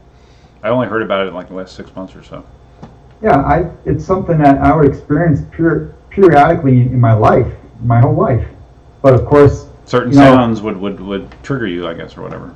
Yeah, mm-hmm. And like someone vacuuming maybe in the distance, or in another room, or in a building, or weird things that you get this sensation. And of course, you know, like most things in life, you assume other people right. experience the same thing. So I didn't think it was anything unique. I just thought it was interesting. And then I don't know, some years ago, half a dozen years ago or something, I saw that on YouTube. What is this? And then that's how I found out there's a name for it. And then all these bizarro videos that people are, I guess, must be making YouTube money, making all these. Yeah, well, I saw like a YouTube channel that was nothing but that kind of stuff, and she had like over 100,000 subscribers. I mean, it's. I know. It's crazy. Bizarro. Mm-hmm. No, it really is. Yeah. But I wonder, like I have a thing where like I can't sleep in a dead silent room. I have to have some sort of white noise. I wonder if that's classified as the same thing, or if that's something different. But like a dead quiet room, I can't sleep in. It drives me crazy. Well, it might be some other condition problem, but condition. But I don't think it has anything to do with this. Yeah. We all have problems, I guess. Yeah, maybe. We definitely all have problems. Definitely. So, okay. Let's see, what else are we looking at the list? I want to make sure I didn't miss anything because I was jumping back and forth here.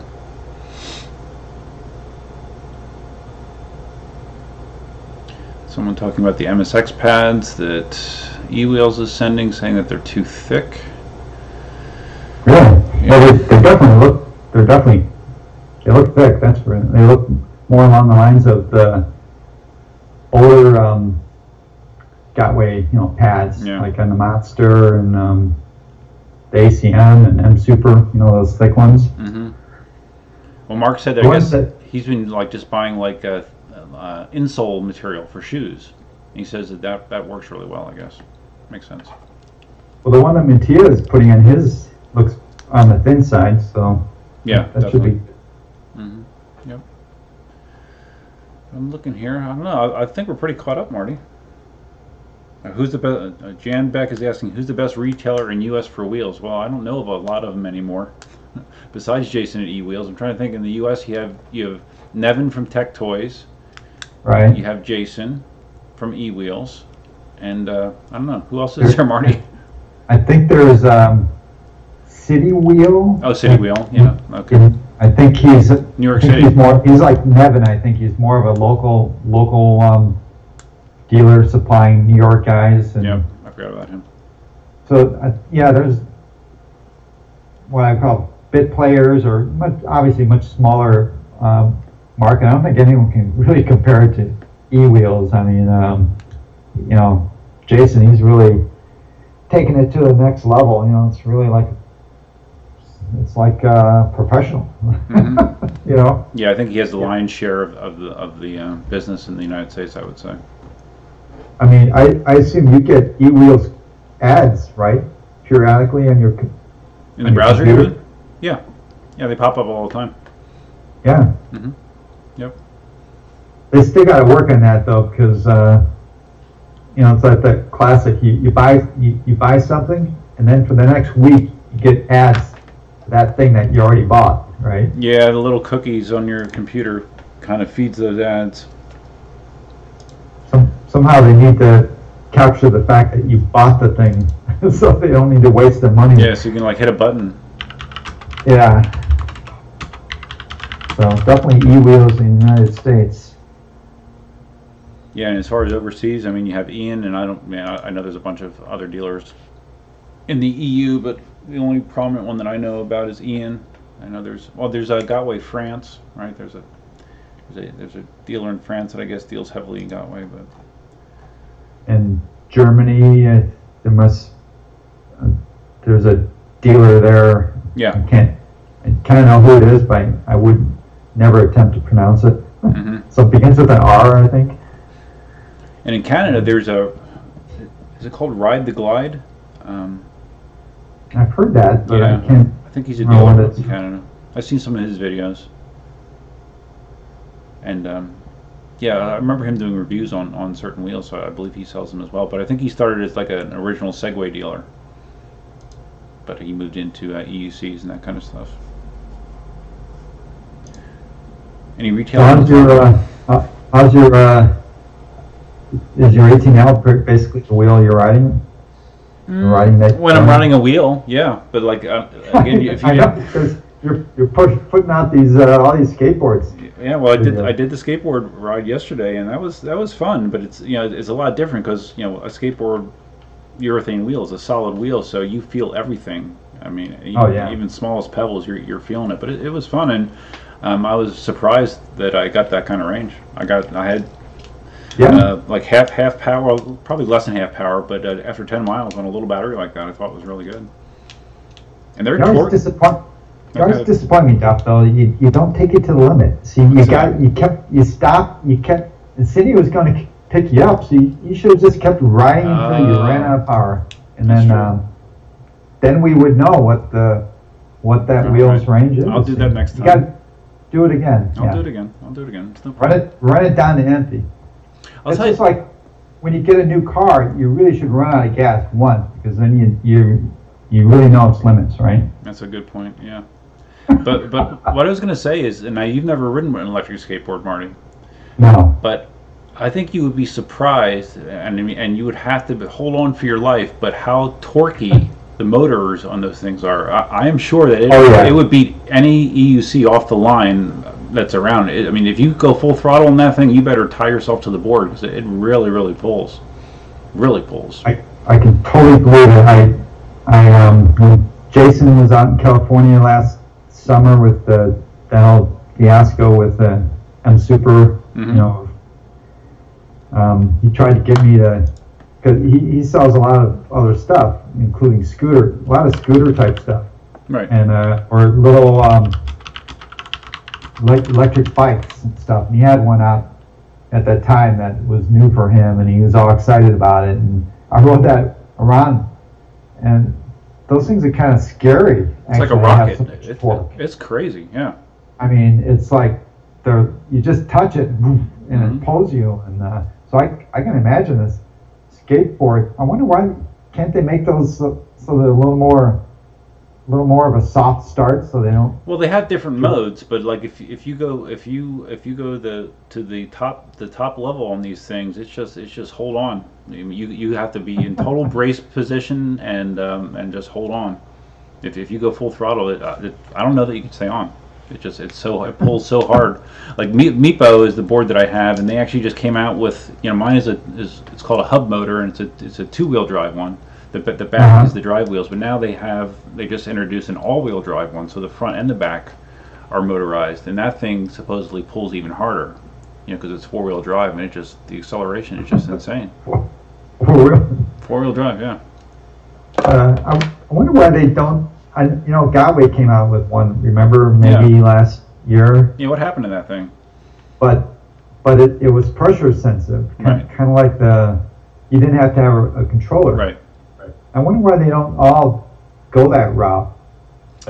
so you don't have to. I think it's lack of precision. There are still some boards like that don't have controllers. I've seen them, and all the reviews I've seen is it's too flaky. It's not reliable, and depending on your situation, you want to be able to reliably stop and start. And it seems like it's too fussy with the foot placement. But then I've heard, and maybe this isn't an issue anymore, that can be reliability issues with the hand controller. Oh, it can, yeah. Some of them lose connection. Lose the signal and connection, and then it stops, and then you get thrown off the wheel. Yes, that can happen as well. Luckily, the combination in the board that I have seems to be a pretty well used and established hardware. I've never had a problem with it disconnecting or anything. But yeah, I have heard about that kind of stuff. Like it'll disconnect, or all of a sudden the brakes will lock up, and you get thrown. And so, like anything, there's perils. There's perils out there, but just the torque is amazing. It really is very, very torquey. How about the one wheel, by the way? Does that have the torque like that? It can. If again, there's 5 riding modes in the one wheel, and if you put it on the highest level, which is called delirium. Oh wait, no. Is it? Yeah, it is delirium. That again, that would probably out accelerate any EUC that you have. It'll cut out at about 18 or 19 miles an hour, but it'll accelerate really, really hard. So, and speaking of which, have you given any more thought to borrowing your buddy's one wheel? No. You have so much to keep you busy. I don't know. I feel like a little saturated right now. I think I still need to just relax for a while, which is what I have. And I think you're scared of getting hooked, personally.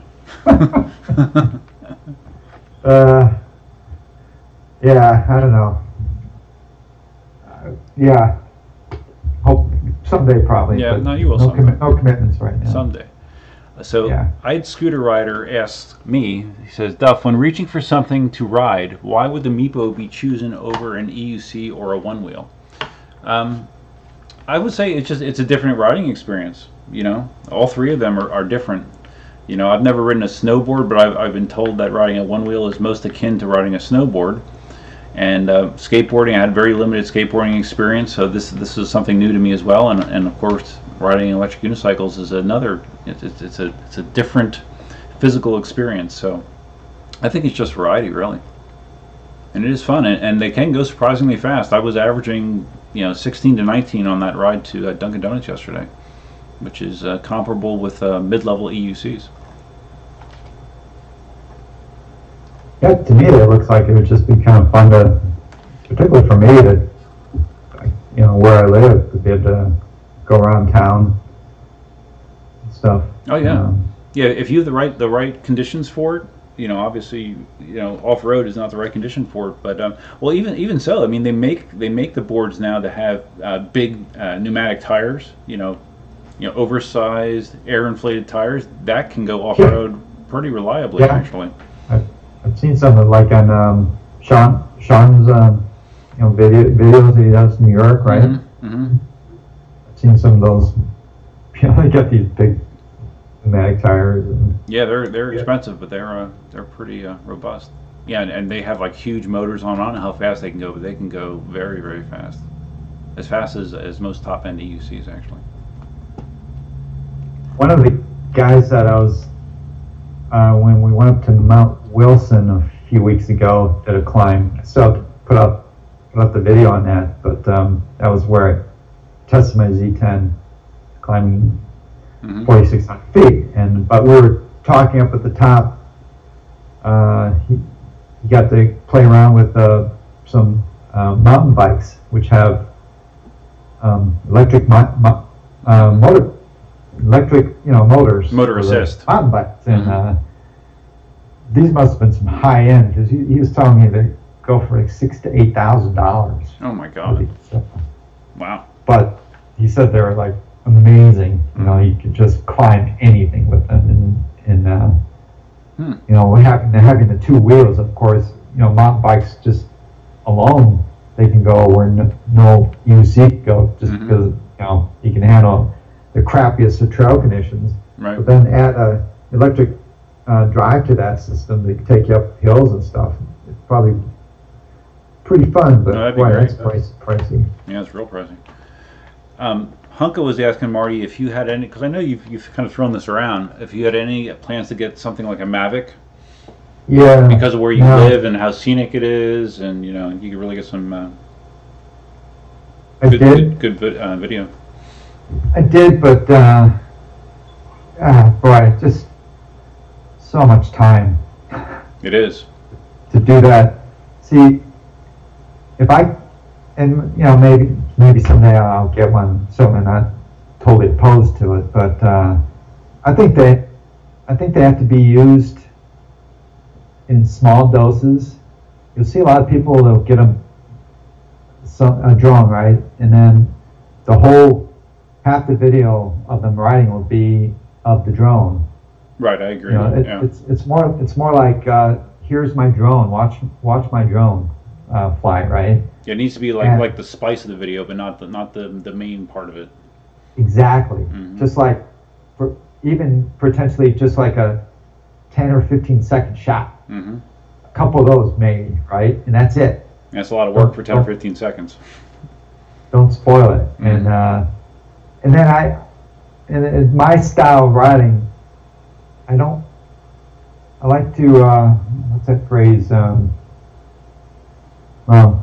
don't like to make obvious that you're filming.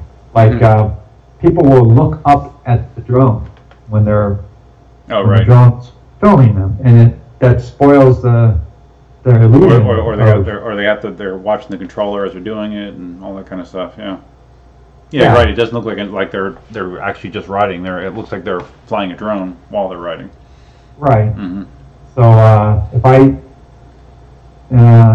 hopefully I don't regret what I'm saying, but yeah, if I ever get a drone like that, you'll never see me looking at the drone. It'll always kind of look like just a God view looking down at me riding for just 10 seconds of brief. Well, have you seen the new drones? I think Ian posted that he got one of these. It's expensive. It's a couple grand maybe, but it's like a super deluxe follow me drone basically, where you're not having to do a lot of interaction with it. It just follows you, and it has so many cameras around it that it sees obstacles and intelligently moves around it and keeps you in frame. Something like that would probably be really cool, but it's a lot of money. But it does. I think it's a couple grand, something like that. Mm-hmm. Oh. Yeah, that's more than one of the. But even the new Mavics, though, they just came out with a new version of it. They have, I think they have cameras all the way around now for obstacle avoidance, so they can see stuff to the side, to the top, to the bottom, and they are less. They're probably around the $1,000 range for a Mavic. But yeah, the intelligence is getting a lot better on those. Right.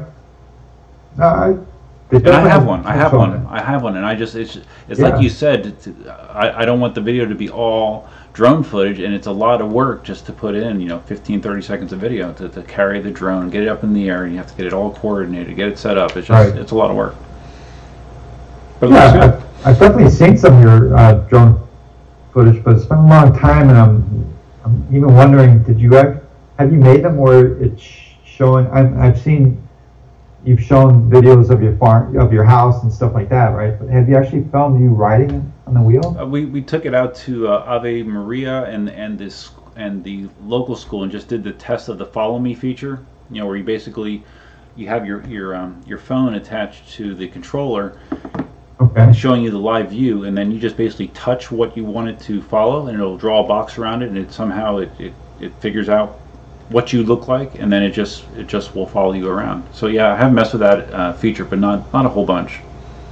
And I'm real paranoid with I don't know if we ever talked about like my drone run-in that I had with the National Park Service. So I'm a little gun shy about you never know anymore where you can't fly a drone. So I'm curious where you ride out in California, how strict they are. Because like national parks, there's a whole bunch of things that are just no-nos, basically. Yeah, and I can imagine every park, every public place, it's like a no drone venue. I can just imagine. Well, it's a little bit better now because now they've built intelligence into the software and the app that's used to fly them, where it will geofence you. So it knows your GPS coordinates. It knows if you're in a no-fly zone, and it'll tell you. And depending on how severe of a no-fly zone it is, it might totally prevent you from flying. So Right. it's not as bad as it was, but it can still be problematic. Or you could just get someone that's grumpy and doesn't like having a drone above them, regardless of where you are. So Yeah, I'm in a pretty suburban area. My house, the Mhm. classic where we live. There are quarter-acre lots thereabouts, okay. and someone had a drone last year or 2 years ago. We were hearing this, a classic drone Yeah. sound. What is that sound? And we'd see, look like must have been a few houses down, and there'd be a drone, and you'd swear it's like they're looking at you or something, and it's like annoying at some level. No, it can be, definitely. Yeah, people definitely. That's the problem, is you have people that don't use common sense when they're flying them. Yeah, it's funny. I've seen a lot of those videos. Have you ever seen them where someone is rolling footage on their drone and someone shoots it out of the sky? No. I've seen a few of them. So they took some Really? shotgun blasts. Yeah. Mm-hmm. Did they actually catch you? Could you actually see the person aiming at it in the video by chance? No, and I couldn't see the person with the gun, but you could see the thing get hit clearly and go down. I've seen videos of people throwing rocks at them. You could see that, people throwing rocks at drones. So yeah, you just never know what you're going to run into. Some people can be pretty disagreeable. So, but anyways, the long story short, just that kind of stuff just has made me less and less eager to put my drone up. So, But it is good when it's done. When it's done well, I think it looks really good. When it's mixed in, like you said, as a spice and not the main course of the video, I think it does add a lot. One of my favorite videos, drone videos for EUCs, is Matthias. Mm-hmm. He had But when he he's crashed, done some. What's that? when he did that aerial view of him crashing his ACM when he maxed out the speed, you remember that one? Yeah, I remember that one. Yeah, That was drone footage. Done it in a while, actually. No, he hasn't. But he had a really beautiful.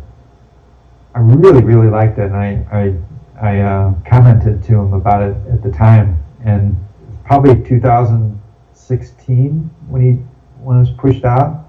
But it's following him really high up, and he's riding. On a trail, right, in the woods, his beautiful scenic area, and then there's other sections when it's like over a lake that he's riding in the path, but he had it playing to music. I know I said earlier that I didn't think they're best when they're like long videos, but this seemed like an exception. It was fully dedicated to a drone shot, but it's just beautifully done with the music. Very, to me, it was like a moving video. Made you want to get out and ride a wheel in the woods. I think I remember that video. Yeah, it was very, very good. And I think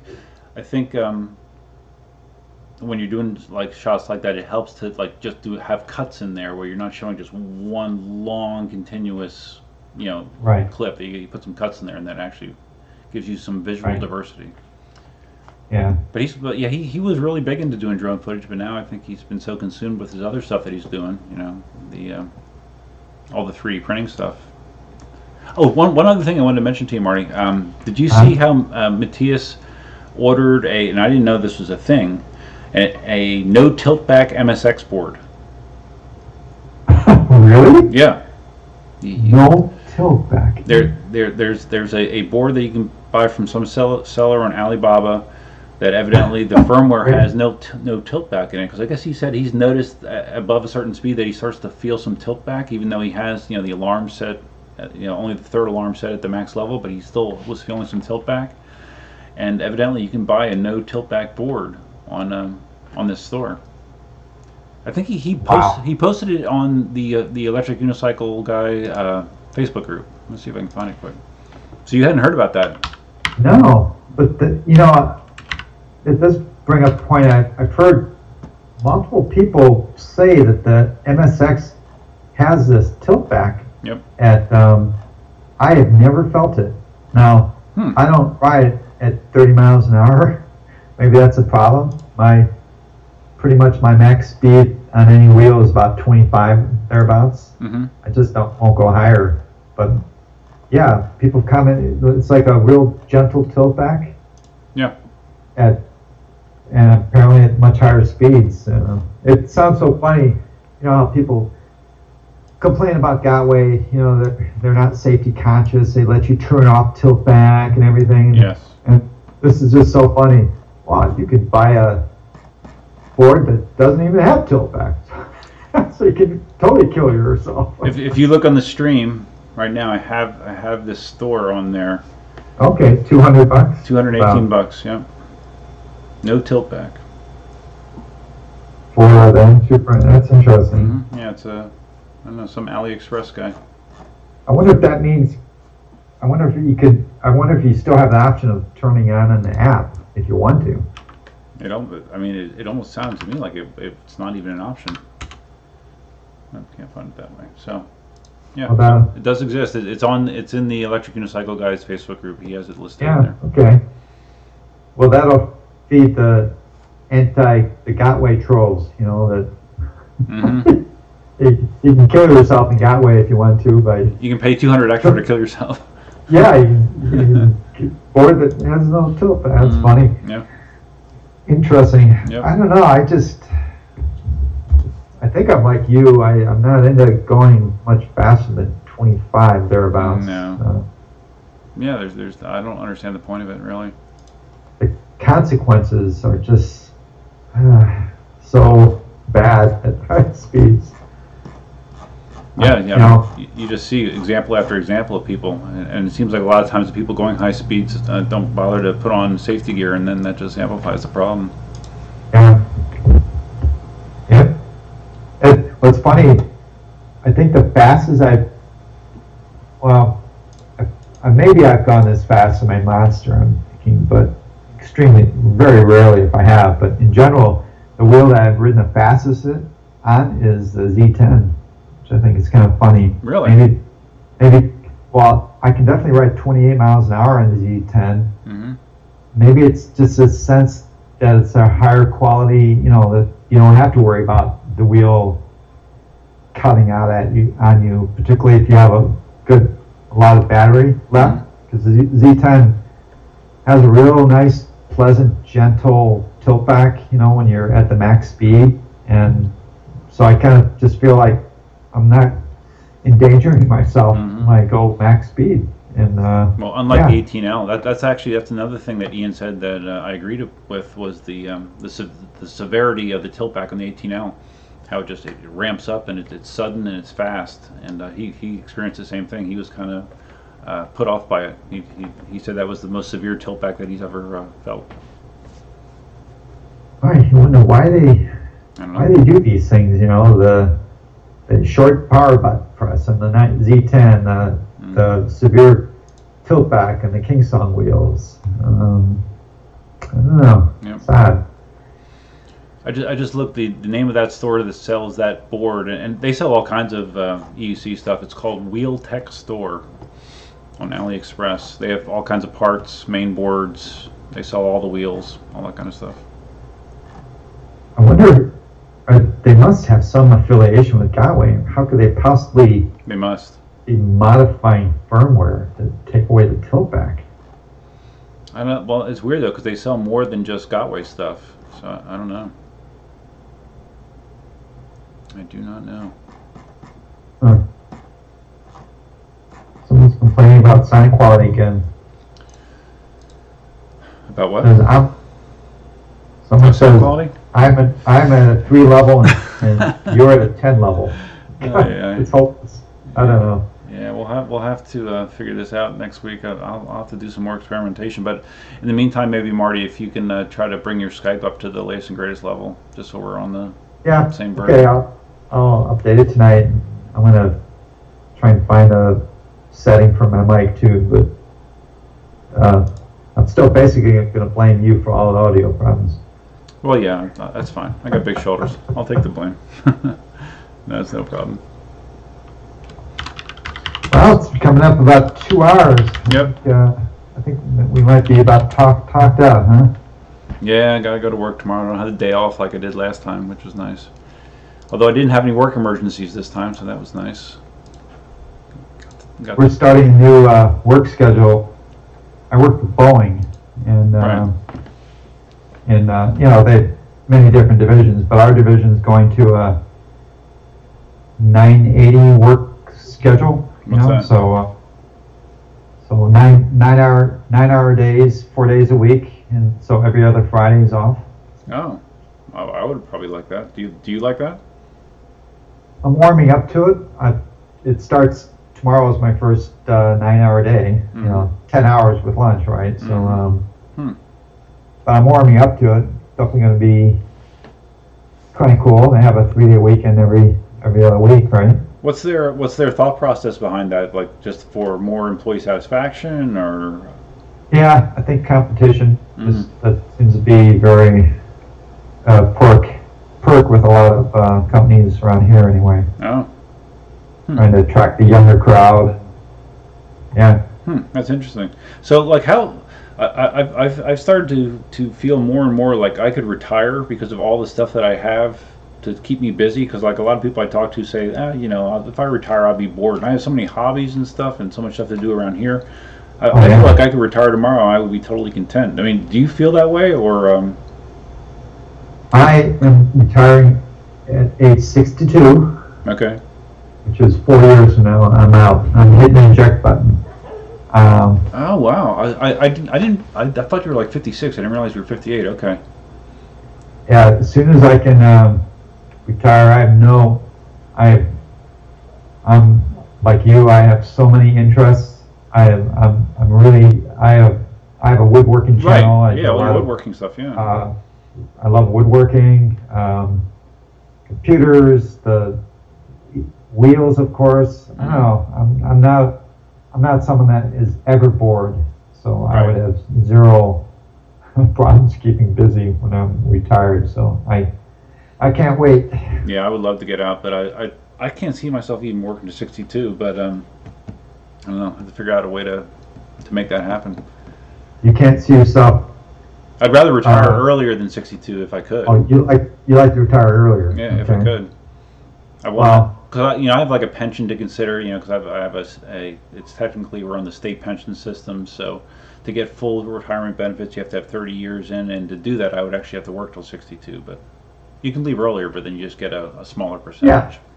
So. Yeah, I could probably retire a bit earlier too. My wife is older than me too, so she can collect Social Security before I can, but yeah, it's just all the numbers come together perfectly to 62 for me. So yeah, 4 years isn't that long to wait. That's not that'll go by pretty quickly, I think. Now at our age, right? You know how time. Well, you're younger than me, but no, it's already started a long time ago. It just accelerates constantly. It continues to accelerate, so it's like every year now. Boom, boom, boom. It's kind of scary, It's like I'm planning my obituary now. Mm-hmm. Yeah, sort of. Yeah. Well, I felt that way since I turned 30, so I was old ever since I was 30 in my mind, at least. Yeah. It's crazy. So okay, Marty. Well, I think we outside of those audio problems for the first 10 minutes, I think we pulled things together, and we'll try to clean it up from here. I'll convert it to a podcast. Should be hopefully up tomorrow sometime. And I am going to work on getting it officially listed on Apple. I have to see if Apple fixed their problem that they had where you couldn't add any podcast to them. So maybe they fixed that by now, but I'll let you know. Yeah, just keep plugging away at this, and maybe in a few years we'll be famous. Exactly. That's the plan. That's my early retirement plan. Exactly. Podcast superstars. So, all right, Doug. All right, Marty. Good night. You too. See you in a few. All right, thanks, man. Bye.